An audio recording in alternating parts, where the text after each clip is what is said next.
Assalomu alaykum muhtaram obunachilar. Biz hozir Brellerga geldik. İnamında Xivinskiy, Xiva yolu. Brellerdan gidip kelamiz. İşte yoldan gidip kelaverishda beni hamma biladi yine. Bilal degan bakçamız bor edi. Bilal. Yine işte köprüden çep aylanamız. Köprüden. İş köprüden gidip geleverse şunun özünde iki can düşüntür beramen ne? Hazır bir cayı bir de Uglovo cayımız var. 17 metre 42 metreken yeni 17 metre. Yine bir de bir etajı kuruluş tügellenmeyen halatta bitip tuttu. Minliğine 17 metre, uzinası 42 metre. Doküment tayarken hususi tayar bot tuttu dokümentlerim. Kadastram tayarken. Yine bir an tarafta işi asıl tuttu yine. Bir de 7 plita var mı bir de 7? Maksud 7 plita var bir de.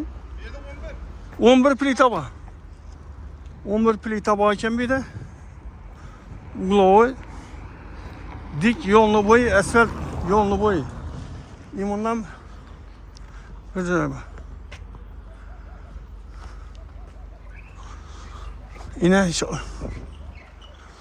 arka tarafından yer var, pliteler var.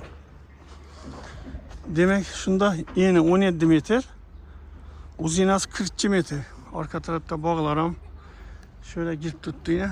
Bir de pliteler bilen bastırılan ana kuruluş tügellenmeyen cayını tügelletip yaşı verirdi algan adam. Yine de palyetten plite 11 tane plite samba. Yine orientini gösterdim. Bilal diyen bakça.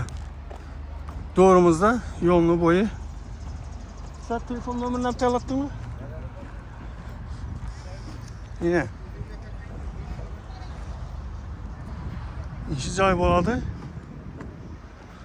Demek yeni 17 metre, uzinası 42 metre.